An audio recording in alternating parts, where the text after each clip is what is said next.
بسم الله الرحمن الرحيم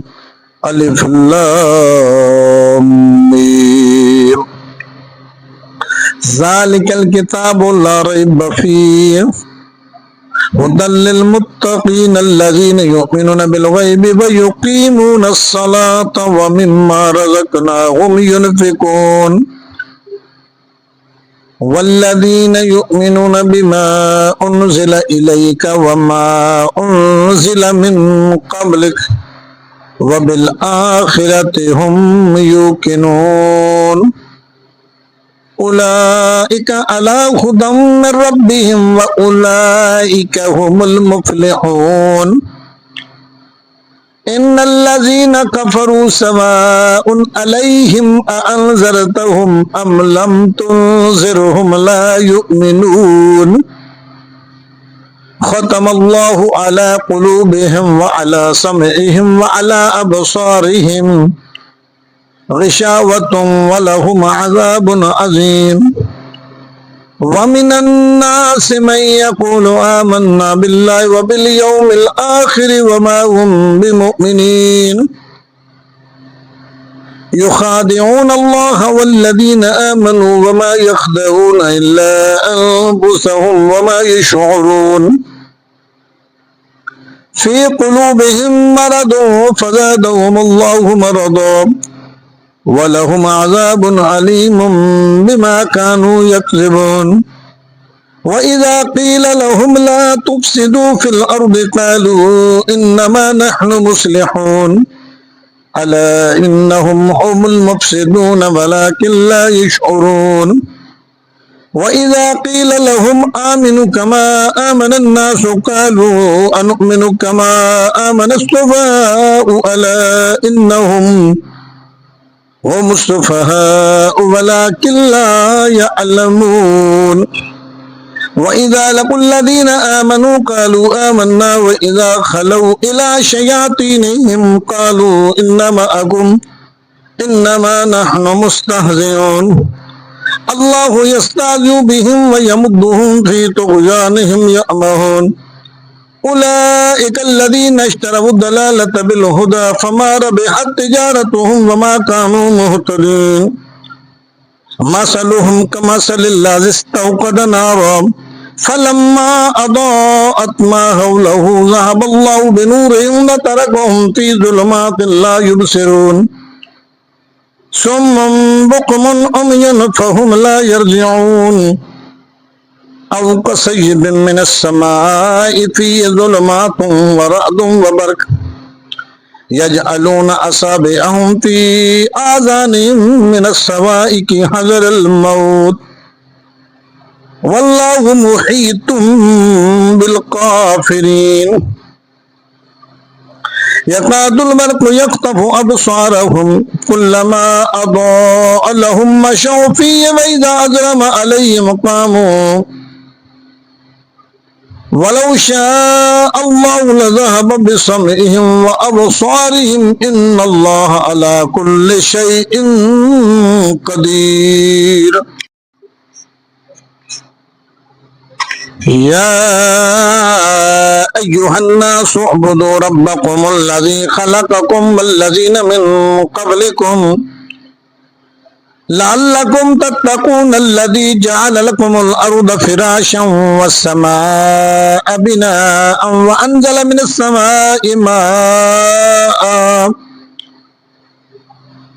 السماء ماء فأخرج به من الثمرات رزقا لكم فلا تجعلوا لله أندادا وأنتم تعلمون وإن كنتم في ريب مما نزلنا على عبدنا فأتوا بسورة من مثله وادعوا شهداءكم من دون الله إن كنتم صادقين فإن لم تفعلوا ولن تفعلوا فاتقوا النار التي وقودها الناس والحجارة أعدت للكافرين وبشر الذين آمنوا وعملوا الصالحات أن لهم جنات تجري من تحتها الأنهار كلما رزقوا منها من الثمرات رزقا قالوا هذا الذي رزقنا من قبل وأتوا به متشابها ولهم فيها أزواج مطهرة وهم فيها خالدون إن الله لا يستحيي أن يضرب مثلا ما بعوضة فما فوقها فأما الذين آمنوا فيعلمون أنه الحق من ربهم وأما الذين كفروا فيقولون ماذا أراد الله بهذا مثلا يضل به كثيرا ويهدي به كثيرا وما يضل به إلا الفاسقين الذين ينقضون عهد الله من بعد ميثاقه ويقطعون ما أمر الله به أن يوصل ويفسدون في الأرض أولئك هم الخاسرون كيف تكفرون بالله وكنتم أمواتا فأحياكم ثم يميتكم ثم يحييكم ثم إليه ترجعون هو الذي خلق لكم ما في الأرض جميعا ثم استوى إلى السماء فسواهن سبع سماوات وهو بكل شيء عليم وإذ قال ربك للملائكة إني جائل في الأرض خليفة قالوا أتجعل فيها من يفسد فيها ويسفك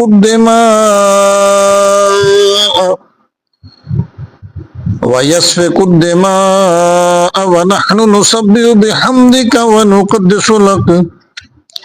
قال إني أعلم ما لا تعلمون وعلم آدم الأسماء كلها ثم أردهم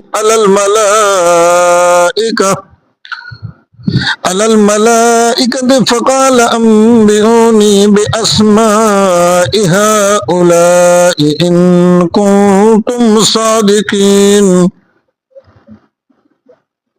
قالوا سبحانك لا علم لنا إلا ما علمتنا إنك أنت العليم الحكيم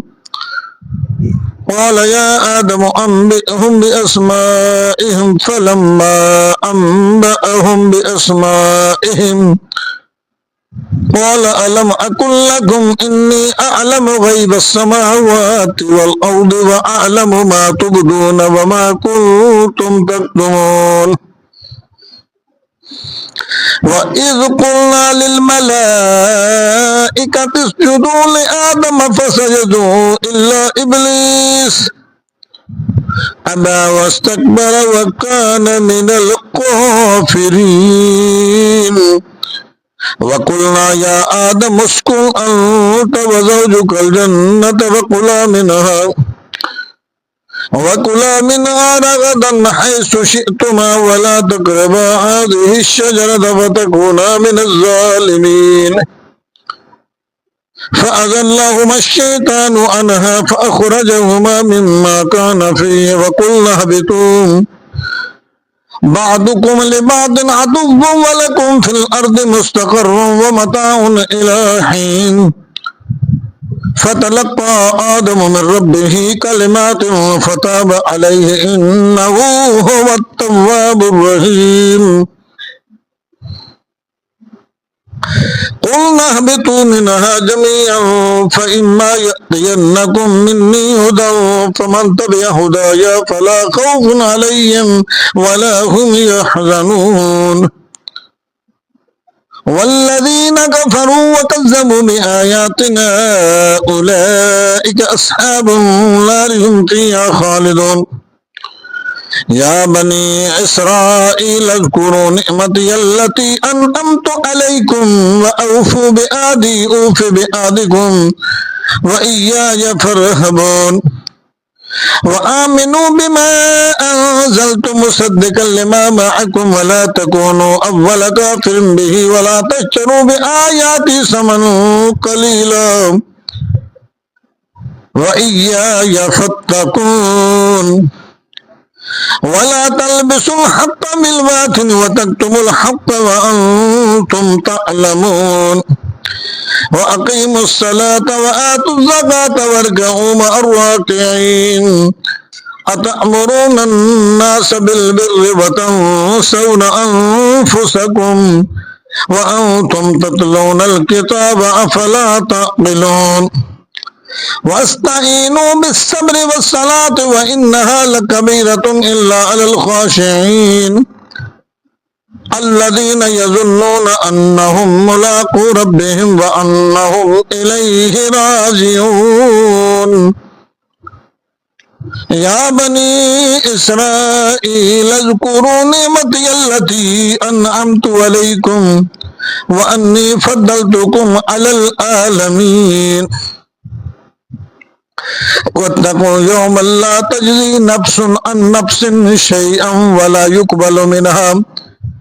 شفاعة ولا يؤخذ منها عدل ولا هم ينصرون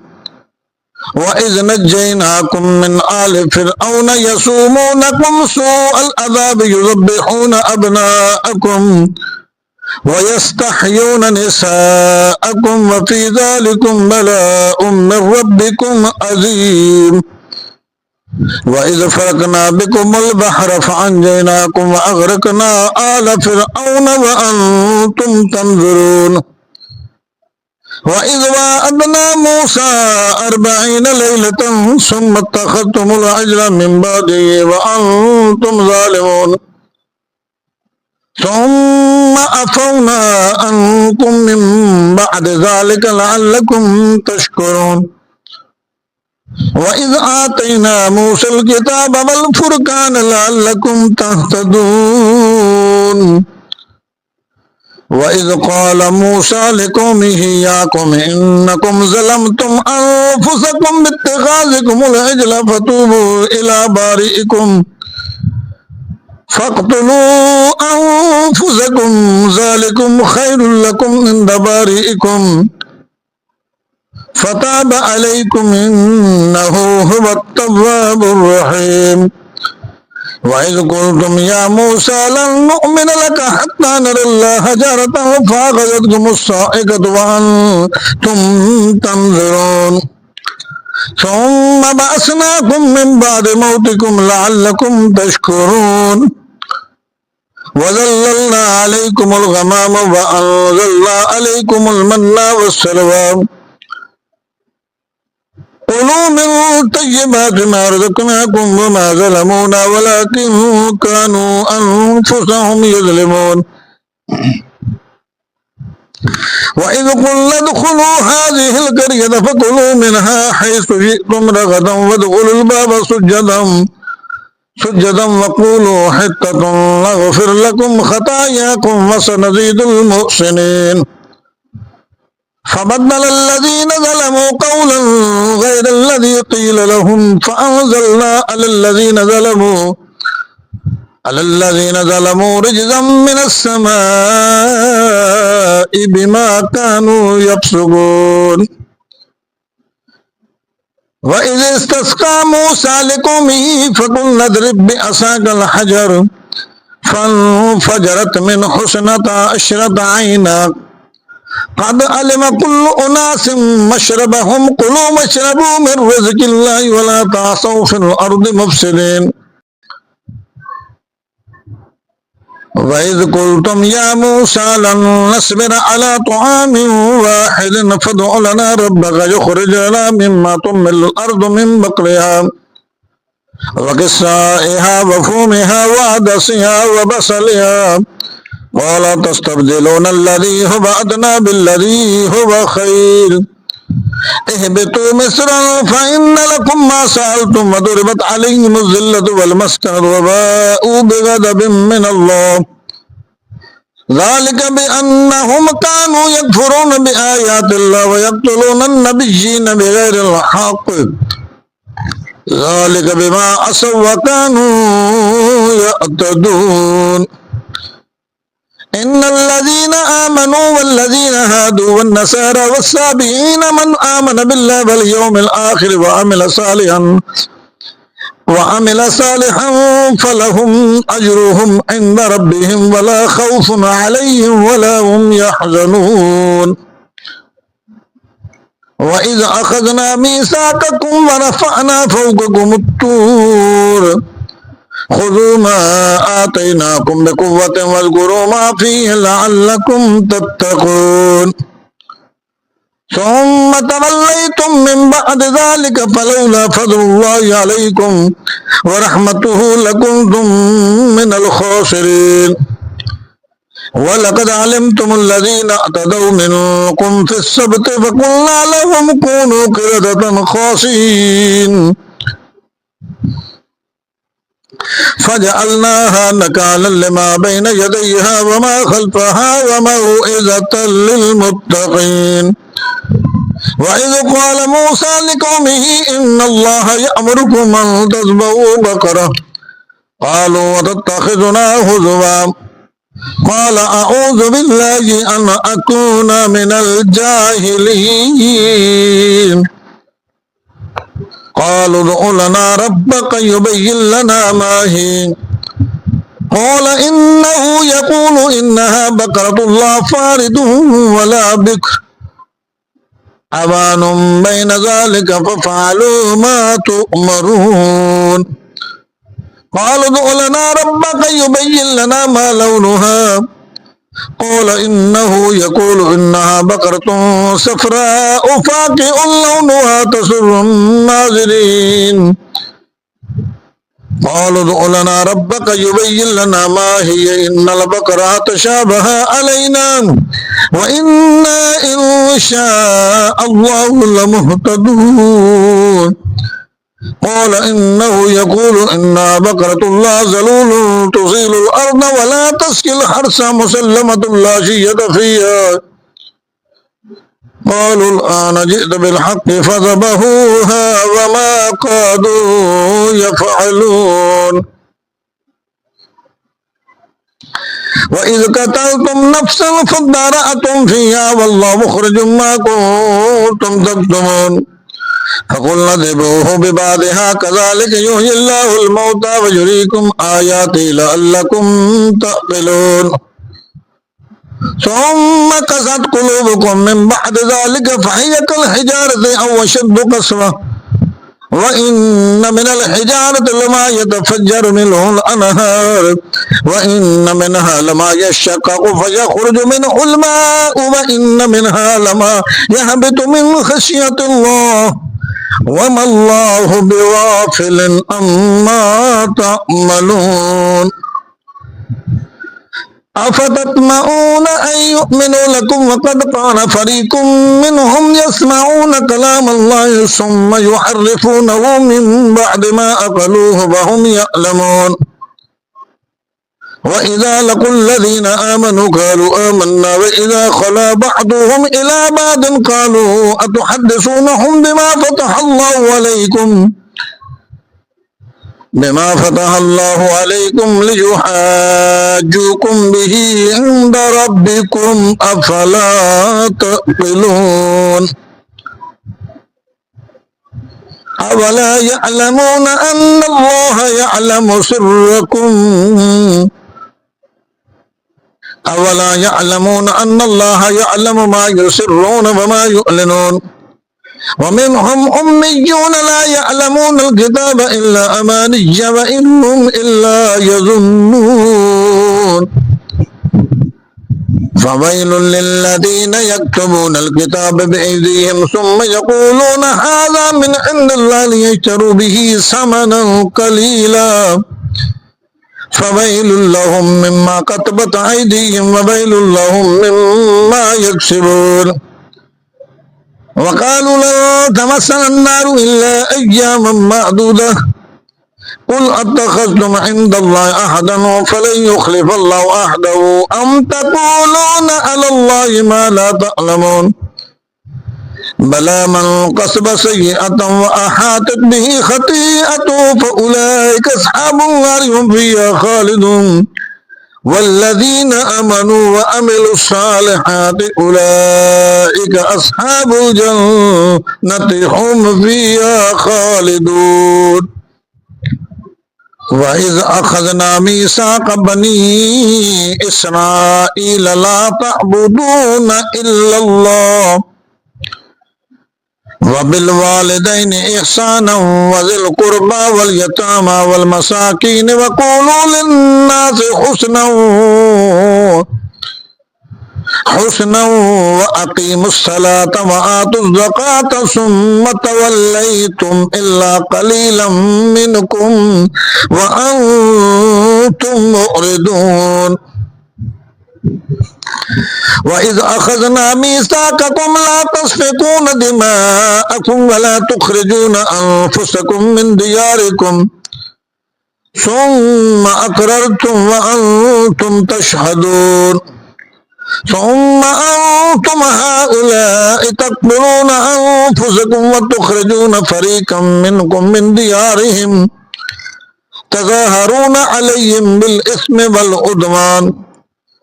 وإن يأتوكم أسارى تفادوهم وهو محرم عليكم إخراجهم أفتؤمنون ببعض الكتاب وتكفرون ببعض فما جزاء من يفعل ذلك منكم إلا خزي في الحياة الدنيا ويوم القيامة يردون إلى أشد العذاب وما الله بغافل عما تعملون أولئك الذين اشتروا الحياة الدنيا بالآخرة فلا يخفف عنهم العذاب ولا هم ينصرون وَلَقَدْ آتَيْنَا مُوسَى الْكِتَابَ وَقَفَّيْنَا مِنْ بَعْدِهِ بِالرُّسُلِ وَآتَيْنَا عِيسَى ابْنَ مَرْيَمَ الْبَيِّنَاتِ وَأَيَّدْنَاهُ بِرُوحِ الْقُدُسِ أَفَكُلَّمَا جَاءَكُمْ رَسُولٌ بِمَا لَا تَهْوَى أَنْفُسُكُمُ اسْتَكْبَرْتُمْ فَفَرِيقًا كَذَّبْتُمْ وَفَرِيقًا تَقْتُلُونَ وقالوا قلوبنا غلف بل لعنهم الله بكفرهم فقليلا ما يؤمنون ولما جاءهم كتاب من عند الله مصدق لما معهم وكانوا من قبل يستفتحون على الذين كفروا فلما جاءهم ما عرفوا كفروا به فلعنة الله على الكافرين بئس ما اشتروا به أنفسهم أن يكفروا بما أنزل الله بغيا أن ينزل الله من فضله على من يشاء من عباده فباءوا بغضب على غضب وللكافرين عذاب مهين وإذا قيل لهم آمنوا بما أنزل الله قالوا نؤمن بما أنزل علينا ويكفرون بما وراءه وهو الحق مصدقا لما معهم قل فلم تقتلون أنبياء الله من قبل إن كنتم مؤمنين ولقد جاءكم موسى بالبينات ثم اتخذتم العجل من بعده وأنتم ظالمون وإذ أخذنا ميثاقكم ورفعنا فوقكم الطور خذوا ما آتيناكم بقوة واسمعوا قالوا سمعنا وعصينا وأشربوا في قلوبهم العجل بكفرهم قل بئس ما يأمركم به إيمانكم إن كنتم مؤمنين قل إن كانت لكم الدار الآخرة عند الله خالصة من دون الناس فتمنوا الموت إن كنتم صادقين ولن يتمنوه أبدا بما قدمت أيديهم والله عليم بالظالمين ولتجدنهم أحرص الناس على حياة ومن الذين أشركوا يود أحدهم لو يعمر 1000 سنة وما هو بمزحزحه من العذاب أن يعمر والله بصير بما يعملون قل من كان عدوا لجبريل فإنه نزله على قلبك بإذن الله مصدقا لما بين يديه وهدى وبشرى للمؤمنين من كان عدوا لله وملائكته ورسله وجبريل وميكال فإن الله عدو للكافرين ولقد أنزلنا إليك آيات بينات وما يكفر بها إلا الفاسقون أفكلما أحدوا أحدا نبذه فريق منهم بل أكثرهم لا يؤمنون ولما جاءهم رسول من عند الله مصدق لما معهم نبذ فريق من الذين أوتوا كتاب الله وراء ظهورهم كأنهم لا يعلمون واتبعوا ما تتلو الشياطين على ملك سليمان وما كفر سليمان ولكن الشياطين كفروا يعلمون الناس السحر وما أنزل على الملكين ببابل هاروت وماروت وما يعلمان من أحد حتى يقولا إنما نحن فتنة فلا تكفر فيتعلمون منهما ما يفرقون به بين المرء وزوجه وما هم بضارين به من أحد إلا بإذن الله ويتعلمون ما يضرهم ولا ينفعهم ولقد علموا لمن اشتراه ما له في الآخرة من خلاق ولبئس ما شروا به أنفسهم لو كانوا يعلمون ولو أنهم آمنوا واتقوا لمثوبة من عند الله خير لو كانوا يعلمون يا أيها الذين آمنوا لا تقولوا راعنا وقولوا انظرنا واسمعوا وللكافرين عذاب أليم ما يود الذين كفروا من أهل الكتاب ولا المشركين أن ينزل عليكم من خير من ربكم والله يختص برحمته من يشاء والله ذو الفضل العظيم ما ننسخ من آية أو ننسها نأتي بخير منها أو مثلها ألم تعلم أن الله على كل شيء قدير ألم تعلم أن الله له ملك السماوات والأرض وما لكم من دون الله من ولي ولا نصير أم تريدون أن تسألوا رسولكم كما سئل موسى من قبل ومن يتبدل الكفر بالإيمان فقد ضل سواء السبيل ود كثير من أهل الكتاب لو يردونكم من بعد إيمانكم كفارا حسدا من عند أنفسهم من بعد ما تبين لهم الحق فاعفوا واصفحوا حتى يأتي الله بأمره إن الله على كل شيء قدير وأقيموا الصلاة وآتوا الزكاة وما تقدموا لأنفسكم من خير تجدوه عند الله إن الله بما تعملون بصير وقالوا لن يدخل الجنة إلا من كان هودا أو نصارى تلك أمانيهم قل هاتوا برهانكم إن كنتم صادقين بلى من أسلم وجهه لله وهو محسن فله أجره عند ربه ولا خوف عليهم ولا هم يحزنون وقالت اليهود ليست النصارى على شيء وقالت النصارى ليست اليهود على شيء وهم يتلون الكتاب كذلك قال الذين لا يعلمون مثل قولهم فالله يحكم بينهم يوم القيامة فيما كانوا فيه يختلفون ومن أظلم ممن منع مساجد الله أن يذكر فيه اسمه وسعى في خرابها أولئك ما كان لهم أن يدخلوها إلا خائفين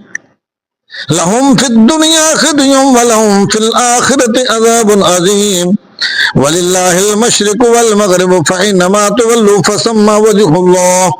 إن الله واسع عليم وقالوا اتخذ الله ولدا سبحانه بل له ما في السماوات والأرض كل له قانتون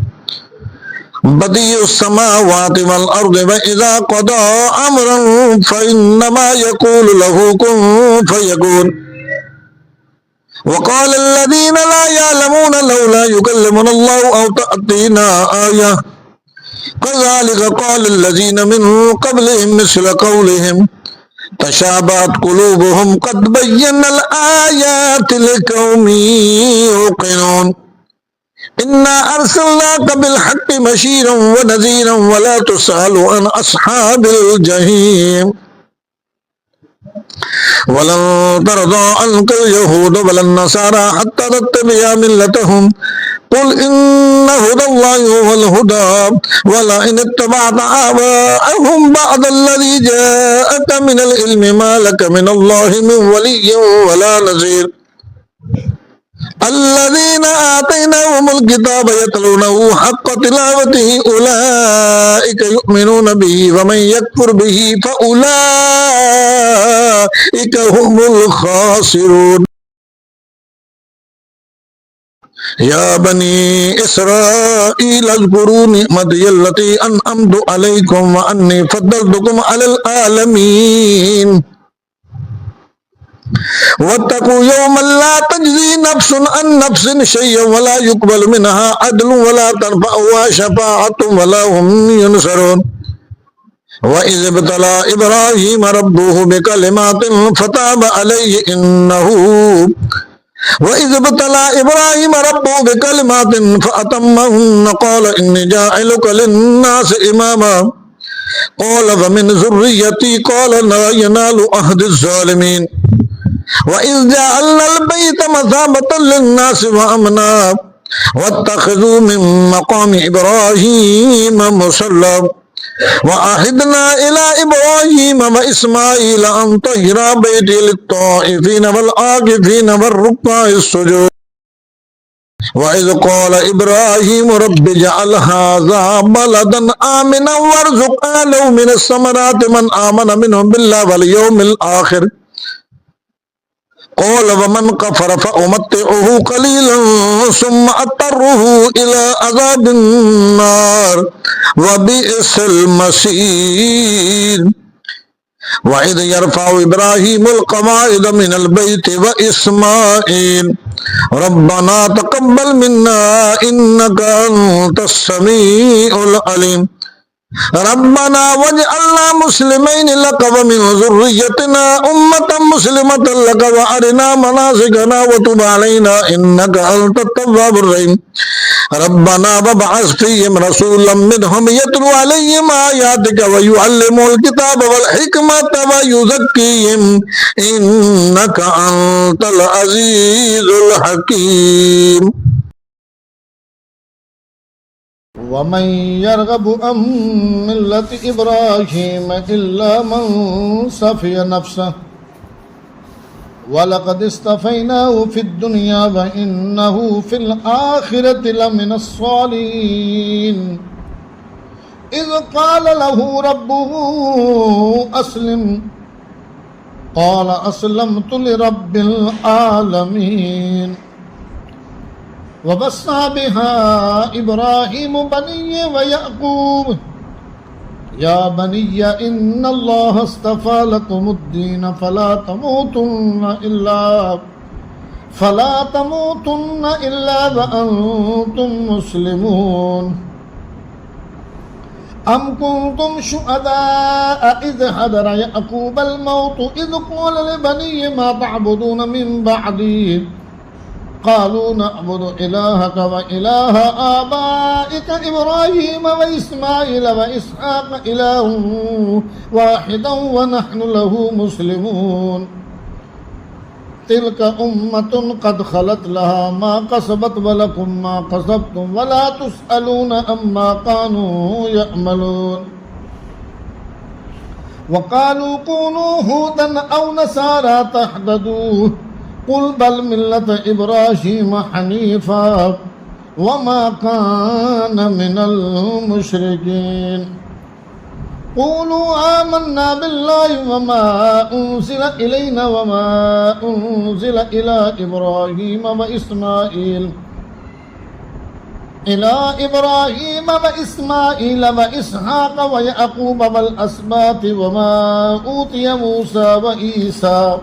وما أوتي النبيون من ربهم لا نفرق بين أحد منهم ونحن له مسلمون فإن آمنوا بمثل ما آمنتم به فقد اهتدوا وإن تولوا فإنما هم في شقاق فسيكفيكهم الله وهو السميع العليم صبغة الله ومن أحسن من الله صبغة ونحن له عابدون قل أتحاجوننا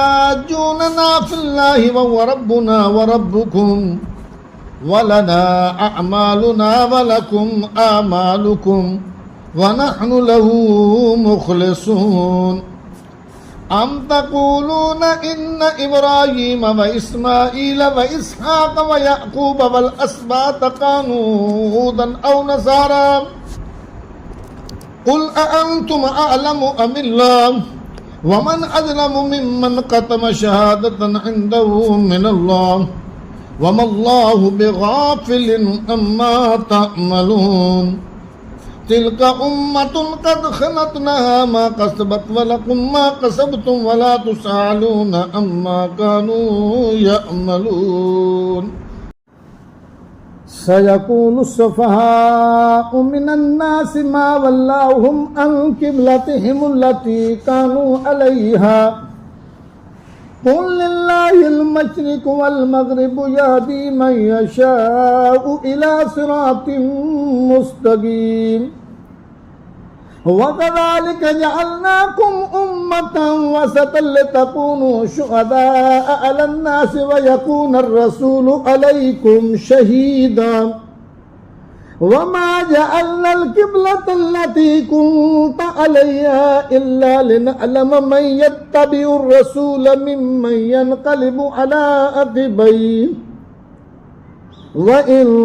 كانت لكبيرة إلا على الذين هدى الله وما كان الله ليضيع إيمانكم إن الله بالناس لرؤوف رحيم قد نرى تقلب وجهك في السماء فلنولينك قبلة ترضاها فول وجهك شطر المسجد الحرام وحيث ما كنتم فولوا وجوهكم شطره وإن الذين أوتوا الكتاب ليعلمون أنه الحق من ربهم وما الله بغافل عما يعملون ولئن أتيت الذين أوتوا الكتاب بكل آية ما تبعوا قبلتك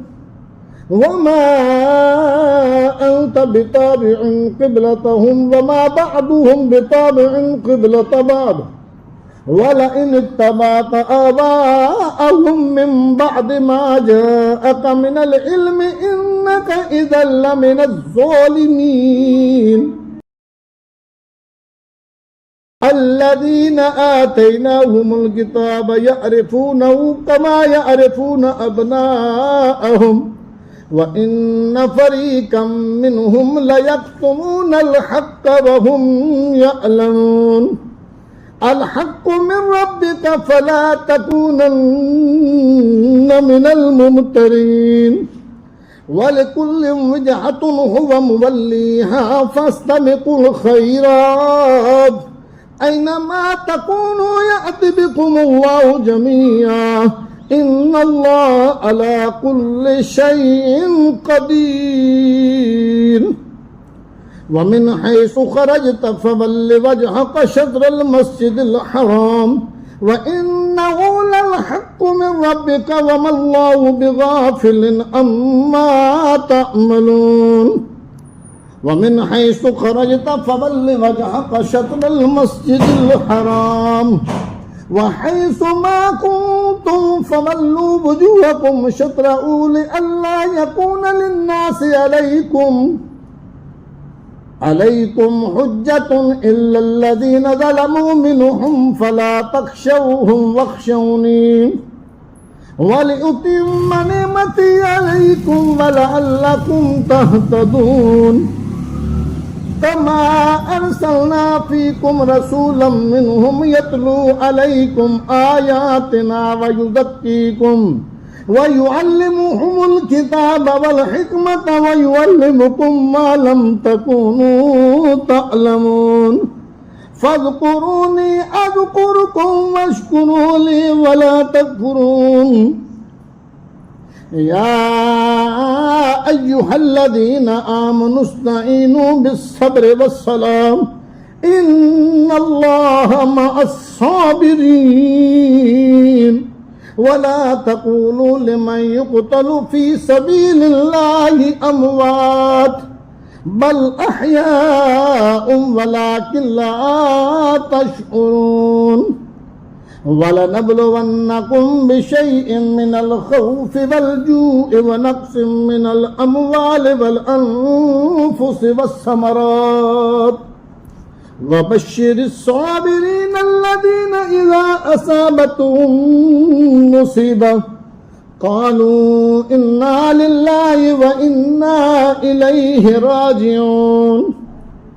أولئك عليهم صلوات من ربهم ورحمة وأولئك هم المهتدون إن الصفا والمروة من شعائر الله فمن حج البيت أو اعتمر فلا جناح عليه أن يطوف بهما ومن تطوع خيرا فإن الله شاكر عليم إن الذين يكتمون ما أنزلنا من البينات والهدى من بعد ما بيناه للناس في الكتاب أولئك يلعنهم الله ويلعنهم اللائنون إلا الذين تابوا وأسلموا وبينوا فأولئك أتوب عليهم وأنا التواب الرحيم إن الذين كفروا وماتوا وهم كفار أولئك عليهم لعنة الله والملائكة والناس أجمعين خالدين فيها لا يخفف عنهم العذاب ولا هم ينذرون وإلهكم إله واحد لا إله إلا هو الرحمن الرحيم إن في خلق السماوات والأرض واختلاف الليل والنهار والفلك التي تجري في البحر بما ينفع الناس وما أنزل الله من السماء من ماء فأحيا به الأرض بعد موتها وبث فيها من كل دابة وتصريف الرياح والسحاب المسخر بين السماء والأرض لآيات لقوم يأكلون ومن الناس من يتخذ من دون الله أندادا يحبونهم كحب الله والذين آمنوا أشد حبا لله ولو يرى الذين ظلموا إذ يرون العذاب أن القوة لله جميعا وأن الله شديد العذاب إذ تبرأ الذين اتبعوا من الذين اتبعوا ورأوا العذاب وتقطعت بهم الأسباب وقال الذين اتبعوا لو أن لنا قرة فنتبرأ منهم كما تبرأوا منا كذلك يريهم الله أعمالهم حسرات عليهم وما هم بخارجين من النار يا أيها الناس كلوا مما في الأرض حلالا طيبا ولا تتبعوا خطوات الشيطان إنه لكم عدو مبين إنما يأمركم بالسوء والفحشاء وأن تقولوا على الله ما لا تعلمون وإذا قيل لهم اتبعوا ما أنزل الله قالوا بل نتبع ما ألفينا عليه آباءنا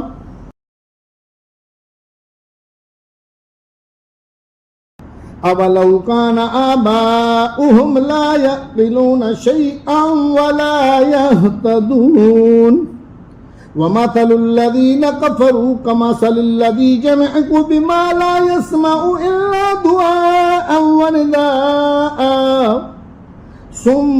بكم عمي فهم لا يعقلون يا أيها الذين آمنوا كلوا من طيبات ما رزقناكم واشكروا لله إن كنتم إياه تعبدون إنما حرم عليكم الميتة والدم ولحم الخنزير وما أحل به لغير الله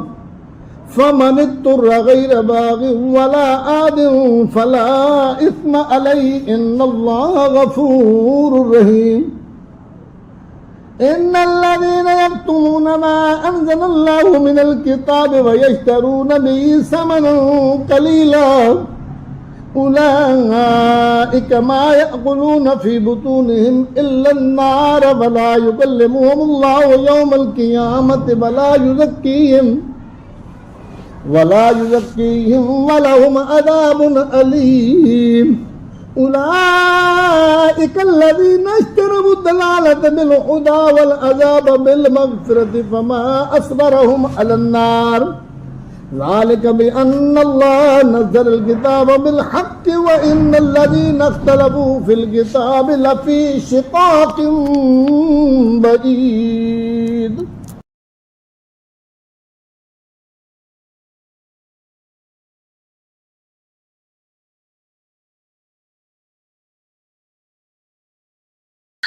ليس البر أن تولوا وجوهكم قبل المشرق والمغرب ولكن البر من آمن بالله واليوم الآخر والملائكة والكتاب والنبيين وآتى المال على حبه ذوي القربى واليتامى والمساكين وابن السبيل والسائلين وفي الرقاب وأقام الصلاة وآتى الزكاة والموفون بعهدهم إذا عاهدوا والصابرين في البأساء والضراء وحين البأس أولئك الذين صدقوا وأولئك هم المتقون يا أيها الذين آمنوا كتب عليكم القصاص في القتلى الحر بالحر والعبد بالعبد والأنثى بالأنثى فمن عفي له من أخيه شيء فاتباع بالمعروف وأداء إليه بإحسان ذلك تخفيف من ربكم ورحمة فمن اعتدى بعد ذلك فله عذاب أليم ولكم في القصاص حياة يا أولي الألباب لعلكم تتقون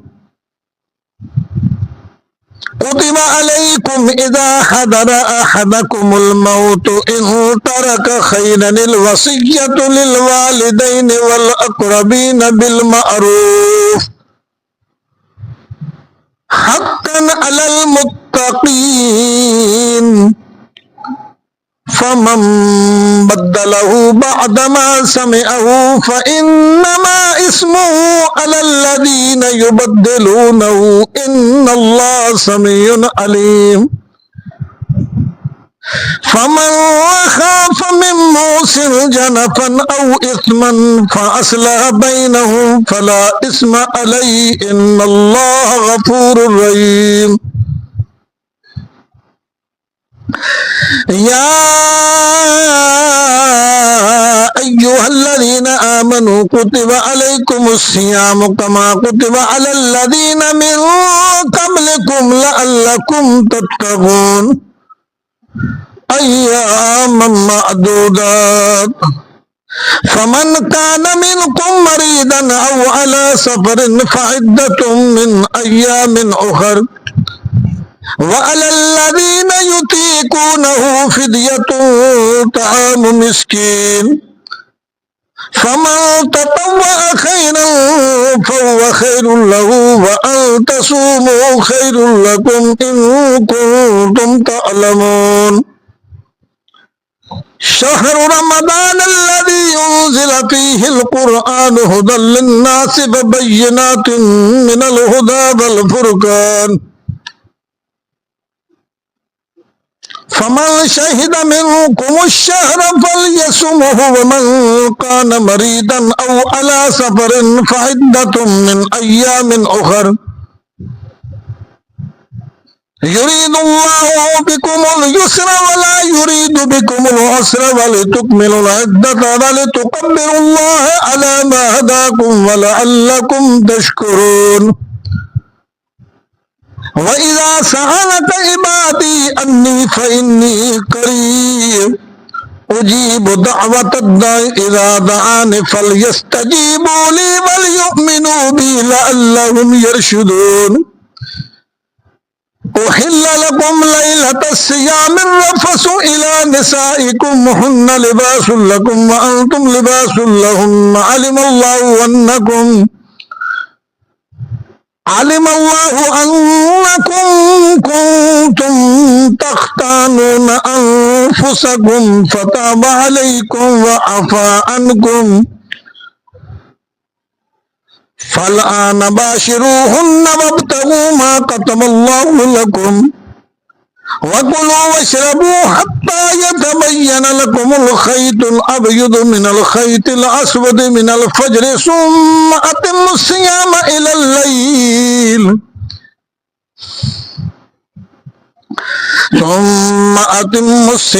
إلى الليل ولا تباشروهن وأنتم عاكفون في المساجد تلك حدود الله فلا تقربوها كذلك يبين الله آياته للناس لعلهم يتقون ولا تأكلوا أموالكم بينكم بالباطل وتدلوا بها إلى الحكام لتأكلوا فريقا من أموال الناس بالإثم وأنتم تعلمون يسألونك عن الأحلة قل هي مواقيت للناس في الحج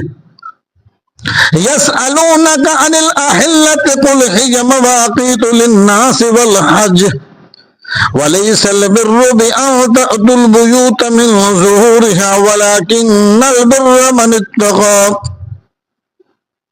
وأتوا البيوت من أبوابها واتقوا الله لعلكم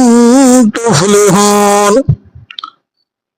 وقاتلوا في سبيل الله الذين يقاتلونكم ولا تعتدوا إن الله لا يحب المعتدين واقتلوهم حيث ثقفتموهم وأخرجوهم من حيث أخرجوكم والفتنة أشد من القتل ولا تقاتلوهم عند المسجد الحرام حتى يقاتلوكم فيه فإن قاتلوكم فاقتلوهم كذلك جزاء الكافرين فإن انتهوا فإن الله غفور رحيم وقاتلوهم حتى لا تكون فتنة ويكون الدين لله فإن انتهوا فلا عدوان إلا على الظالمين الشهر الحرام بالشهر الحرام والحرمات قصاص فمن اعتدى عليكم فاعتدوا عليه بمثل ما اعتدى عليكم واتقوا الله واعلموا أن الله مع المتقين وأنفقوا في سبيل الله ولا تلقوا بأيديكم إلى التهلكة وأحسنوا إن الله يحب المحسنين وأتموا الحج والعمرة لله فإن أحصرتم فما استيسر من الهدي ولا تحلقوا رؤوسكم حتى يبلغ الهدي محله فمن كان منكم مريضا أو به أذى من رأسه ففدية من صيام أو صدقة أو نسك فإذا أمنتم فمن تمتع بالعمرة إلى الحج فما استيسر من الهدي فمن لم يجد فصيام 3 أيام في الحج و7 إذا رجعتم تلك 10 كاملة ذلك لمن لم يكن أهله حاضر المسجد الحرام واتقوا الله واعلموا أن الله شديد العقاب الحج أشهر معلومات فمن فرض فيهن الحج فلا رفث ولا فسوق ولا جدال في الحج وما تفعلوا من خير يعلمه الله وتزودوا فإن خير الزاد التقوى واتقون يا أولي الألباب ليس عليكم جناح أن تبتغوا فضلا من ربكم فإذا أفضتم من عرفات فاذكروا الله عند المشعر الحرام واذكروه كما هداكم وإن كنتم من قبله لمن الضالين ثم أفيضوا من حيث أفاض الناس واستغفروا الله إن الله غفور رحيم فإذا قضيتم مناسككم فاذكروا الله كذكركم آباءكم أو أشد ذكرا فمن الناس من يقول ربنا آتنا في الدنيا وما له في الآخرة من خلاق ومنهم من يقول ربنا آتنا في الدنيا حسنة وفي الآخرة حسنة وقنا عذاب النار أولئك لهم نصيب مما كسبوا والله سريع الحساب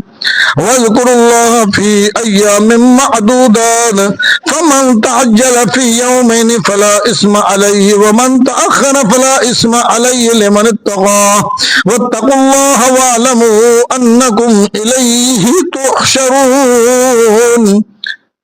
ومن الناس من يعجبك قوله في الحياة الدنيا ويشهد الله على ما في قلبه وهو ألد الخصام وإذا تولى سعى في الأرض ليفسد فيها ويهلك الحرث والنسل والله لا يحب الفساد وإذا قيل له اتق الله أخذته العزة بالإثم فحسبه جهنم ولبئس المهاد ومن الناس من يشري نفسه ابتغاء مرضات الله والله رؤوف بالعباد يا أيها الذين آمنوا ادخلوا في السلم كافة ولا تتبعوا خطوات الشيطان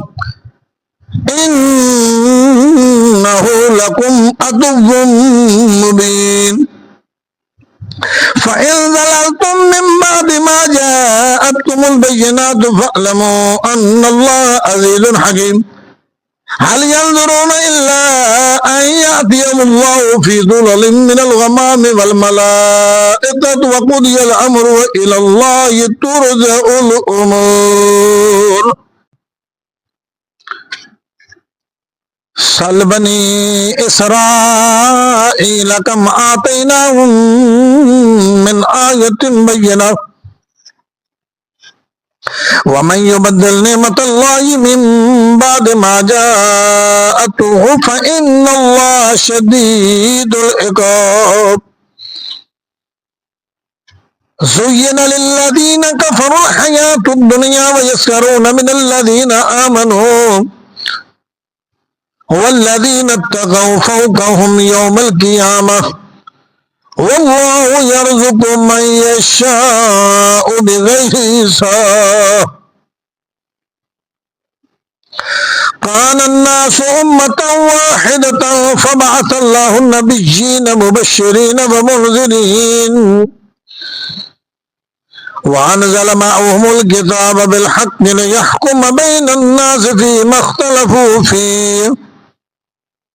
وما اختلف فيه إلا الذين أوتوا من بعد ما جاءتهم البينات بغيا بينهم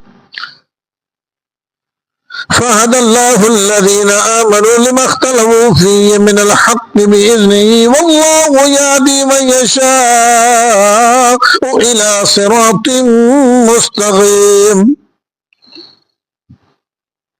أم حسبتم أن تدخلوا الجنة ولما يأتكم مثل الذين خلوا من قبلكم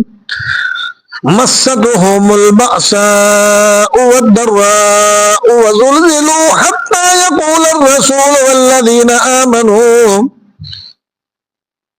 والذين آمنوا معه متى نصر الله ألا إن نصر الله قريب يسألونك ماذا ينفقون قل ما أنفقتم من خير فللوالدين والأقربين واليتامى والمساكين وابن السبيل وما تفعلوا من خير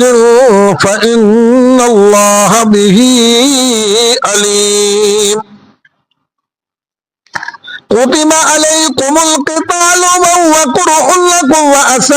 أن تكرهوا شيئا وهو خير لكم وعسى أن تحبوا شيئا وهو شر لكم والله يعلم وأنتم لا تعلمون يسألونك عن الشهر الحرام قتال فيه قل قتال فيه كبير وصد عن سبيل الله وكفر به والمسجد الحرام وإخراج أهله منه أكبر عند الله والفتنة أكبر من القتل ولا يزالون يقاتلونكم حتى يردوكم عن دينكم إن استطاعوا ومن يرتد منكم عن دينه فيمت وهو كافر فأولئك حبطت أعمالهم في الدنيا والآخرة وأولئك أصحاب النار فيها خالدون إن الذين آمنوا والذين هاجروا وجاهدوا في سبيل الله أولئك يرجون رحمة الله والله غفور رحيم يسألونك عن الخمر والميسر قل فيهما اسم كبير ومنافع للناس واسمهما أكبر من نفعهما ويسألونك ماذا ينفقون قل العفو كذلك يبين الله لكم الآيات لعلكم تتفكرون في الدنيا والآخرة ويسألونك عن اليتامى قل إصلاح لهم خير وإن تخالطوهم فإخوانكم والله يعلم المفسد من المصلح ولو شاء الله لأعنتكم إن الله عزيز حكيم ولا تنكحوا المشركات حتى يؤمن ولأمة مؤمنة خير من مشركة ولو أعجبتكم ولا تنكحوا المشركين حتى يؤمنوا ولعبد مؤمن خير من مشرك ولو أعجبكم أولئك يدعون إلى النار والله يدعو إلى الجنة والمغفرة بإذنه ويبين آيات للناس لعلهم يتذكرون ويسألونك عن المحيض قل هو أذى فاعتزلوا النساء في المحيض فلا تقربوهن حتى يطهرن فإذا تطهرن فأتوهن من حيث أمركم الله إن الله يحب التوابين ويحب المتطهرين نساؤكم حرث لكم فاتوا حرثكم أن شئتم وقدموا لأنفسكم واتقوا الله واعلموا أنكم ملاقوه وبشر المؤمنين ولا تجعلوا الله عرضة لأيمانكم أن تبروا وتتقوا وتصلحوا بين الناس والله سميع عليم لا يؤاخذكم الله باللغو في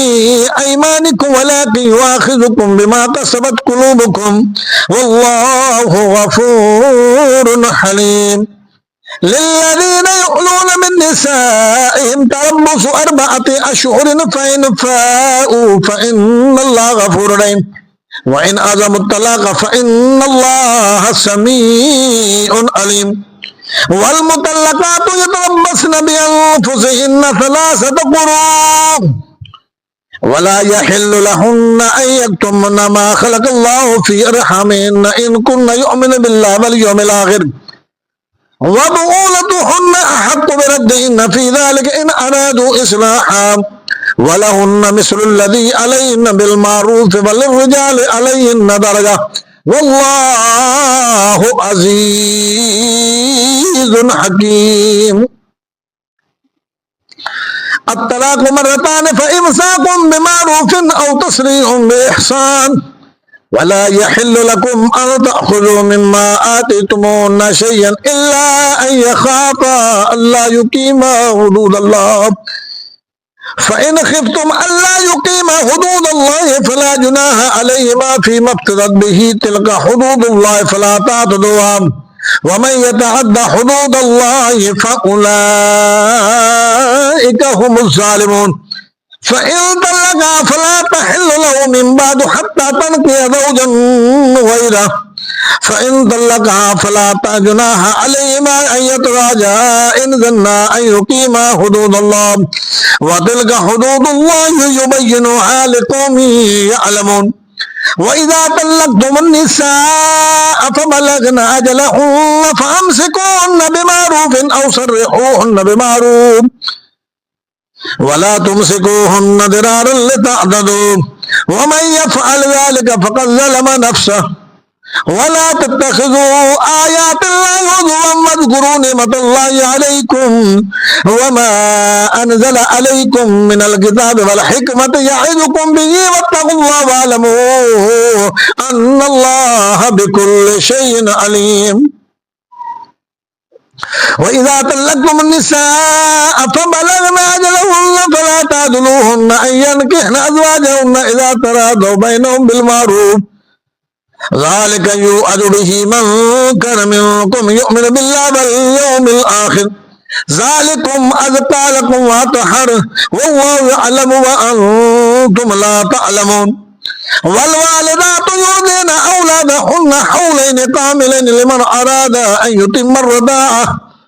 وعلى المولود له رزقهن وكسوتهن بالمعروف لا تكلف نفس إلا وسعها لا تضار والدة بولدها ولا مولود له بولده وعلى الوارث مثل ذلك فإن أرادا فصالا عن تراض منهما وتشاور فلا جناح عليهما وإن أردتم أن تسترضعوا أولادكم فلا جناح عليكم إذا سلمتم ما آتيتم بالمعروف واتقوا الله واعلموا أن الله بما تعملون بصير والذين يتوفون منكم ويذرون أزواجا يتربصن بأنفسهن 4 أشهر وأشرا فإذا بلغن فلاجلهن فلا جناح عليكم فيما فعلن في أنفسهن بالمعروف والله بما تعملون خبير ولا جناح عليكم فيما أردتم به من خطبة النساء أو أكننتم في أنفسكم علم الله أنكم ستذكرونهن ولكن لا تواعدون سرا إلا أن تقولوا قولا معروفا ولا تعزموا عقدة النكاح حتى يبلغ الكتاب أجله واعلموا أن الله يعلم ما في أنفسكم فاحذروا واعلموا أن الله غفور حليم لا جناح عليكم إن طلقتم النساء ما لم تمسوهن أو تفرضوا لهن فريضة ومتعوهن على الموسع قدره وعلى المقتر قدره متاعا بالمعروف حقا على المحسنين وإن طلقتموهن من قبل أن تمسوهن وقد فرضتم لهن فريضة فنصف ما فرضتم إلا أن يعفون أو يعفو الذي بيده عقدة النكاح وأن تعفوا أقرب للتقوى ولا تنسوا الفضل بينكم إن الله بما تعملون بصير حافظوا على الصلوات والصلاة الوسطى وقوموا لله قانتين فإن خفتم فرجالا أو ركبانا فإذا أمنتم فاذكروا الله كما علمكم ما لم تكونوا تعلمون والذين يتوفون منكم ويذرون أزواجا وصية لأزواجهم متاعا إلى الحول غير إخراج فإن خرجنا فلا جناح عليكم فيما فعلن في أنفسهن من معروف والله عزيز حكيم وللمطلقات متاع بالمعروف حقا للمتقين كذلك يبين الله لكم آياته لعلكم تعقلون ألم تر إلى الذين خرجوا من ديارهم وهم ألوف حذر الموت فقال لهم الله موتوا ثم أحياهم إن الله ذو فضل على الناس ولكن أكثر الناس لا يعلمون وقاتلوا في سبيل الله واعلموا أن الله سميع عليم من ذا الذي يقرض الله قرضا حسنا فيضاعفه له أضعافا كثيرة والله يقبض ويبسط وإليه ترجعون ألم تر إلى الملأ من بني إسرائيل من بعد موسى إذ قالوا لنبي له ابعث لنا ملكا نقاتل في سبيل الله قال هل عصيتم إن كتب عليكم القتال ألا تقاتلوا قالوا وما لنا ألا نقاتل في سبيل الله وقد أخرجنا من ديارنا وأبنائنا فلما كتب عليهم القتال تولوا إلا قليلا منهم والله عليم بالظالمين وقال لهم نبيهم إن الله قد بعث لكم طالوت ملكا قالوا أن يكون له الملك علينا ونحن أحق بالملك منه ولم يؤت سعة من المال قال إن الله اصطفى عليكم وزاده بسطة في العلم والجسم والله يؤتي ملكه من يشاء والله واسع عليم وقال لهم نبيهم إن آية ملكي أن يأتيكم التابوت فيه سكينة من ربكم وبقية مما ترك آل موسى وآل هارون تحمله الملائكة إن في ذلك لآية لكم إن كنتم مؤمنين فلما فصل طالوت بالجنود قال إن الله مبتليكم بنهر فمن شرب منه فليس مني ومن لم يطعمه فإنه مني إلا من اغترف غرفة بيده فشربوا منه إلا قليلا منهم فلما جاوزه هو والذين آمنوا معه قالوا لا طاقة لنا اليوم بجالوت وجنوده قال الذين يظنون أنهم ملاقو الله كم من فئة قليلة غلبت فئة كثيرة بإذن الله والله مع الصابرين ولما بردوا لجالوت وجنوده قالوا ربنا أفرغ علينا صبرا وثبت أقدامنا وانصرنا على القوم الكافرين فهزموهم بإذن الله وقتل داود جالوت وآتاه الله الملك والحكمة وعلمه مما يشاء ولولا دفع الله الناس بعضهم ببعض لفسدت الأرض ولكن الله ذو فضل على العالمين تلك آيات الله نتلوها عليك بالحق وإنك لمن المرسلين. أعوذ بالله من الشيطان الرجيم. بسم الله الرحمن الرحيم.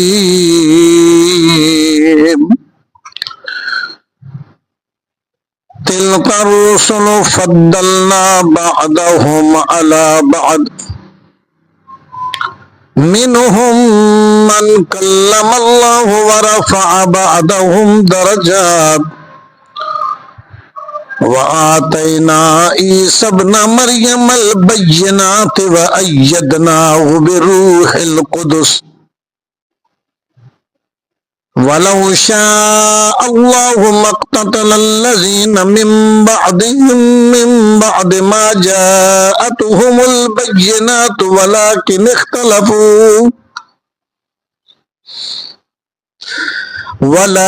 اختلفوا فمنهم من آمن ومنهم من كفر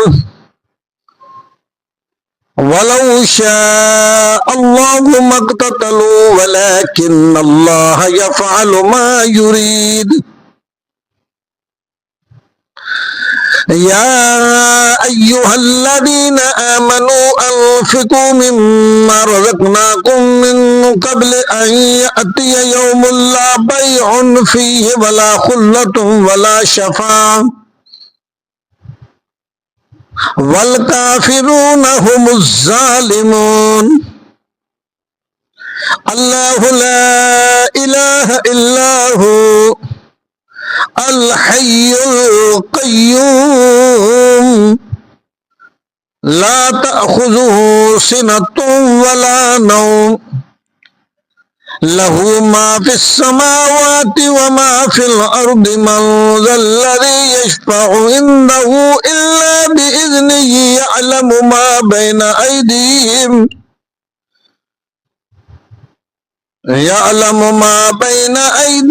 وما خلفهم ولا يحيطون بشيء من علمه إلا بما شاء وسع كرسيه السماوات والأرض ولا يؤوده حفظهما وهو العلي العظيم. لا إكراه في الدين قد تبين الرشد من الغي فمن يكفر بالطاغوت ويؤمن بالله فقد استمسك بالعروة الوثقى لا انفصام لها والله سميع عليم. الله ولي الذين آمنوا يخرجهم من الظلمات إلى النور والذين كفروا أولياؤهم الطاغوت يخرجونهم من النور إلى الظلمات أولئك أصحاب النار هم فيها خالدون. ألم تر إلى الذي حاج إبراهيم في ربه أن آتاه الله الملك إذ قال إبراهيم ربي الذي يحيي ويميت قال أنا أحيي وأميت قال إبراهيم فإن الله يأتي بالشمس من المشرق فأت بها من المغرب فبهت الذي كفر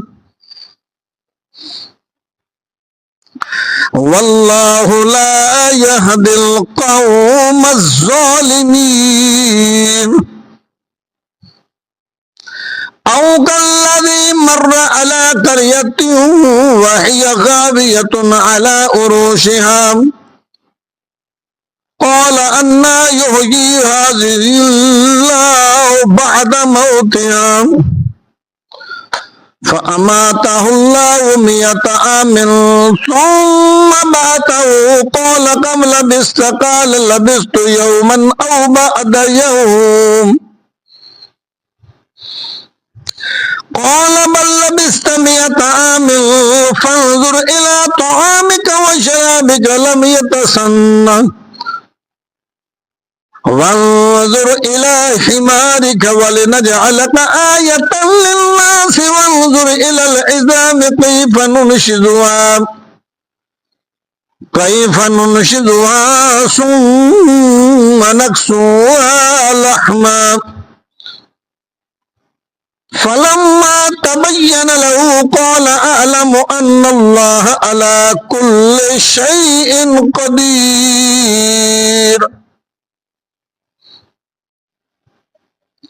وإذ قال إبراهيم رب أرني كيف تحيي الموتى قال أولم تؤمن قال بلى ولكن ليطمئن قلبي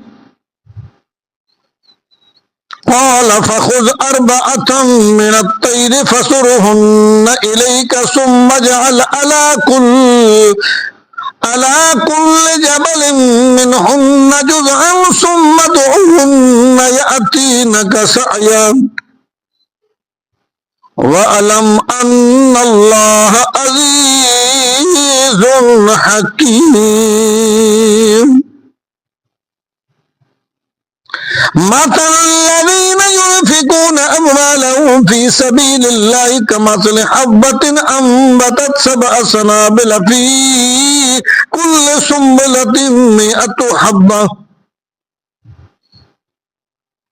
والله يضاعف لمن يشاء والله واسع عليم. الذين ينفقون أموالهم في سبيل الله ثم لا يتبعون ما أنفقوا منا ولا أذى لهم أجرهم عند ربهم ولا خوف عليهم ولا هم يحزنون.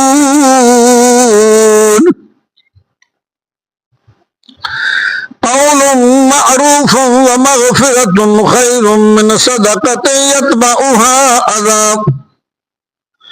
والله غني حليم. يا أيها الذين آمنوا لا تبطلوا صدقاتكم بالمن والأذى كالذي ينفق ماله رئاء الناس ولا يؤمن بالله واليوم الآخر فمثله كمثل صفوان عليه تراب فأصابه وابل فتركه صلى لا يقدرون على شيء مما كسبوا والله لا يهدي القوم الكافرين. ومثل الذين ينفقون أموالهم ابتغاء مرضات الله وتثبيتا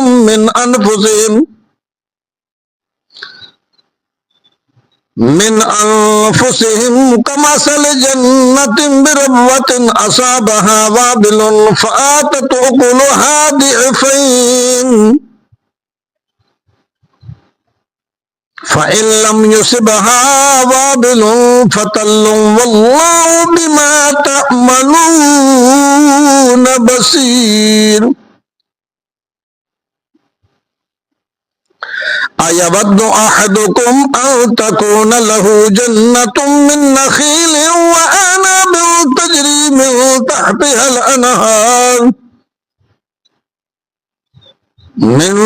تحتها الأنهار له فيها من كل الثمرات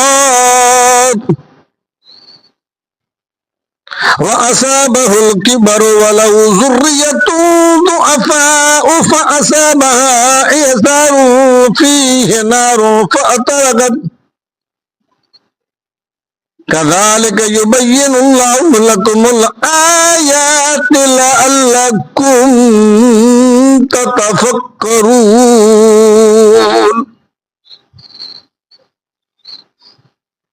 या अय्युहल्लज़ीना आमनू अनफ़िक़ू मिन तय्यिबाति मा कसबतुम वमिम्मा अख़रजना लकुम मिनल अर्दि वला तयम्ममुल ख़बीस मिन्हु तुनफ़िक़ून वलस्तुम बिआख़िज़िही इल्ला अन तुग़मिदू फ़ीहि वअलमू अन्नल्लाह ग़निय्युन हमीद। अश-शैतानु यअिदुकुमुल फ़क़्र व यअमुरुकुम बिल फ़हशाइ वल्लाहु यअिदुकुम मग़फ़िरतम मिन्हु व फ़ज़लन वल्लाहु वासिउन अलीम।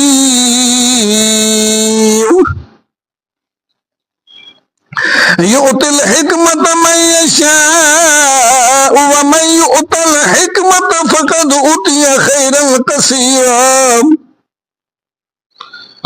वमा यज़्ज़करु इल्ला उलुल अलबाब। वमा अनफ़क़्तुम मिन नफ़क़तिन औ नज़रतुम मिन नज़रिन फ़इन्नल्लाह यअलमुहु वमा लिज़्ज़ालिमीन मिन अंसार। इन तुब्दुस्सदक़ाति फ़निअम्मा हिय व इन तुख़्फ़ूहा व तु'तूहल फ़ुक़राअ फ़हुव खैरुल लकुम व युकफ़्फ़िरु अन्कुम मिन सय्यिआतिकुम वल्लाहु बिमा तअमलून ख़बीर। लैसा अलैका हुदाहुम वलाकिन्नल्लाह यहदी मन यशा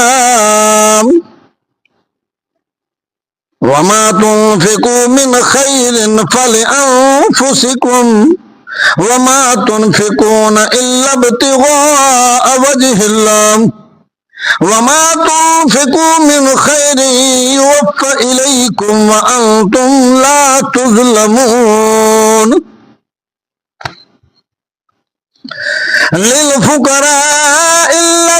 उहसिरू फ़ी सबीलिल्लाहि ला यस्ततीऊन दरबन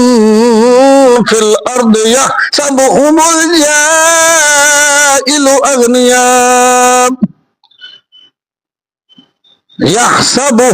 जाहिलु अग़नियाअ मिनत तअफ़्फ़ुफ़ तारिफ़ुहुम बिसीमाहुम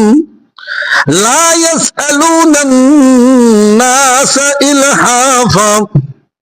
वमा तुनफ़िक़ू मिन खैरिन फ़इन्नल्लाह बिही अलीम।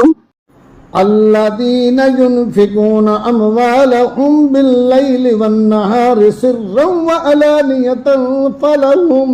अज्रुहुम इंदा रब्बिहिम वला खौफ़ुन अलैहिम वला हुम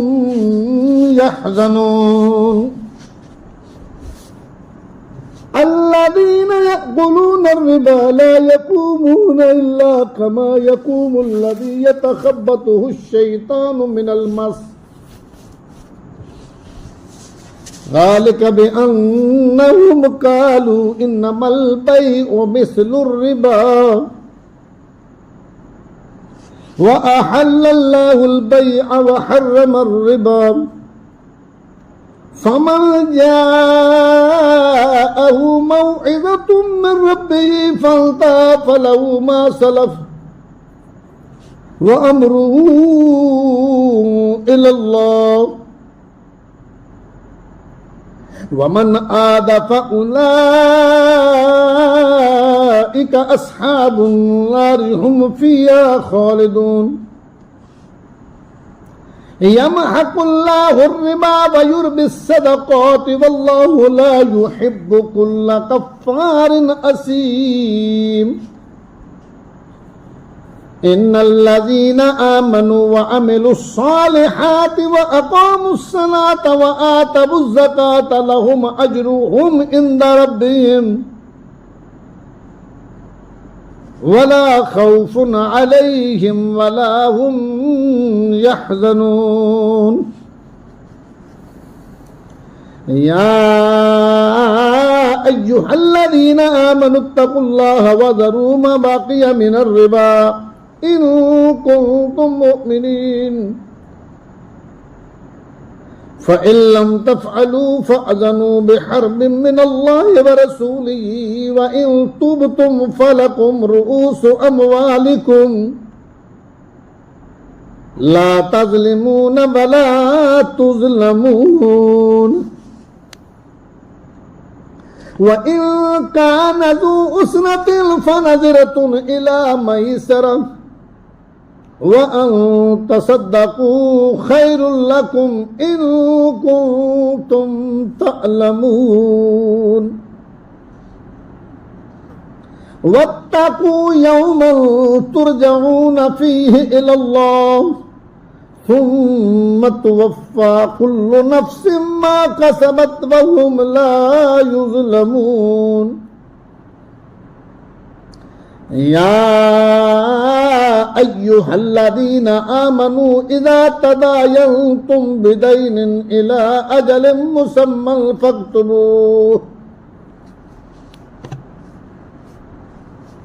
وليكتب بينكم كاتب بالعدل ولا يأب كاتب أن يكتب كما علمه الله فليكتب وليملل الذي عليه الحق وليتق الله ربه ولا يبخس منه شيئا فإن كان الذي عليه الحق سفيها أو ضعيفا أو لا يستطيع أن يمل هو فليملل وليه بالعدل واستشهدوا شهيدين من رجالكم فإن لم يكونا رجلين فرجل وامرأتان ممن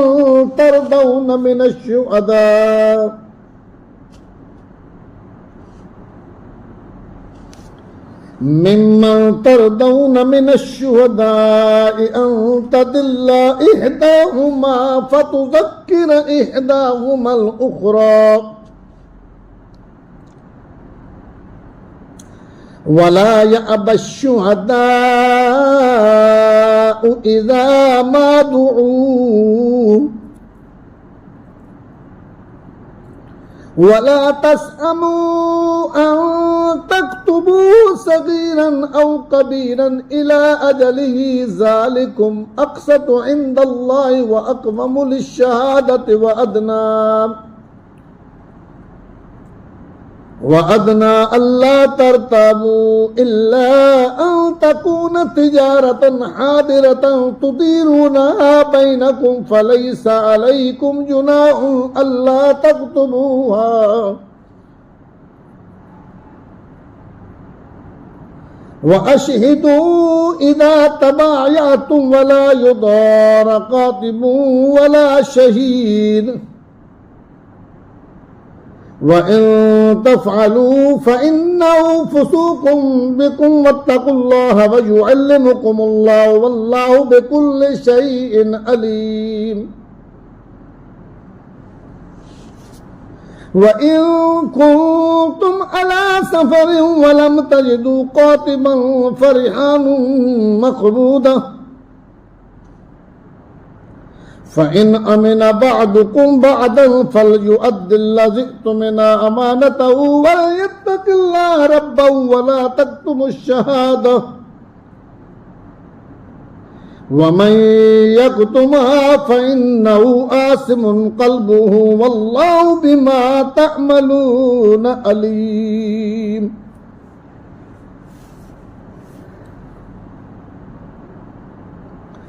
لله ما في السماوات وما في الأرض وإن تبدوا ما في أنفسكم أو تخفوا يحاسبكم به الله فيغفر لمن يشاء ويعذب من يشاء والله على كل شيء قدير.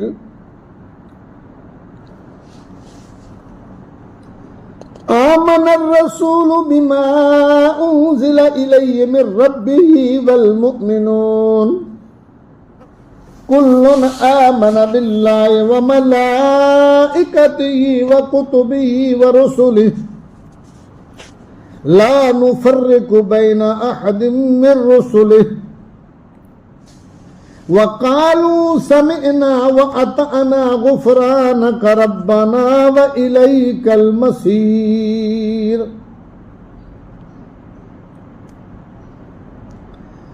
لا يكلف الله نفسا إلا وسعها لها ما كسبت وعليها ما اكتسبت ربنا لا تؤاخذنا إن نسينا أو أخطأنا